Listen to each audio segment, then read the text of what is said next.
1970, Miss Norris gave a gift to me one afternoon in art class when she said her easel. Running. Hi, Japan. This guitar is one of my Little Manzer models, but it's a little unique because I used all local woods, and it's dedicated to a painter that I absolutely love called Tom Thompson. And I went to a park in Algonquin Park where there was a lodge that had just been torn down, and I took a beam that is about 100 years old, and many of the group of 7 painters who Tom Thompson was with probably went through this lodge. So the top is fir, it's probably about 100 years old, and I cut this from a beam, and it's very wide grain, which lends itself actually to a smaller guitar because it sounds better, I think. And for such a small guitar, you want something that will make it have more fullness and more bass. The back and sides are from spalted maple.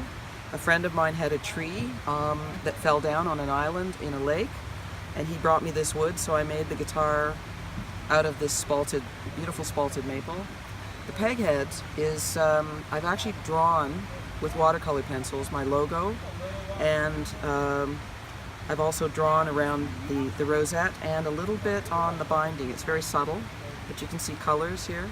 So it's all very painterly, and it's a small little guitar, and it packs a punch, I think, and it's dedicated to the group of 7 painters and Tom Thompson. I was going to make a series of them, but I don't actually have enough wood to make more than 2 or 3 because this wood is very difficult to work with. Oh, really? I've actually, the back is actually veneered with bird's eye maple veneer to keep it stable, because spalted maple is actually a fairly unstable wood. I see. So that... so you layered it? I layered it, yeah. Okay, I see. Yeah. Have you made this shape before? Yes, actually, the first one of these I made for Pat Metheny in the mid-'80s. Oh, okay. So he actually plays a guitar similar to this with a cedar top. And in fact, if you go on YouTube, you can see him playing this particular model of guitar. So I actually designed it originally with Pat Metheny. Oh, I see. So he actually had a lot of say in the scale length. Oh. It's like this guitar is like a normal guitar capoed at the 5th fret, so it's tuned A to A. Slightly out of tune right now.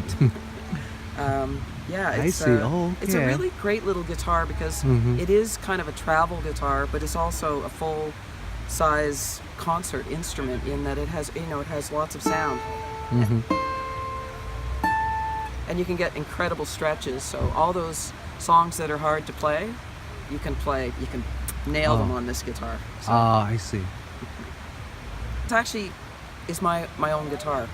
Oh, it is your own guitar. So that I've been traveling with, and and I'm rather in love with it. So yeah. Sorry. No. So, it's okay. so it took it away from you. I can make another one. Please do. Please do. I will make another one. Maybe. But I insisted on using a piece of wood from the lodge that in the park that they tore down. Oh, I see. In fact, the story of when I went to the lodge was I took my car and I drove, and it's out of cell phone range. It was at the end of the season, like now. The park is closing. I knew where the pile of rubble was, and I had a chainsaw. And I was going to go through, it's like a football field full of stuff. And I took the chainsaw, I just bought it, and I'm standing there thinking, I'm out of cell phone range, it's the end of the season, nobody's coming back. It's a park, so there's tons of bears. I've never used a chainsaw. I could kill myself, I could cut myself, be lying here, and the bears would come and eat me, and nobody would know until the next spring. So I put the chainsaw back in the car, and I took a handsaw. And I sawed for hours until I got this little tiny piece of wood. So, I see. but I wanted this wood. It means a lot to me because I know the group of 7 probably walked underneath this beam. And that means a lot to me. So I see. it's the vibe, it's the magic, you know? I see.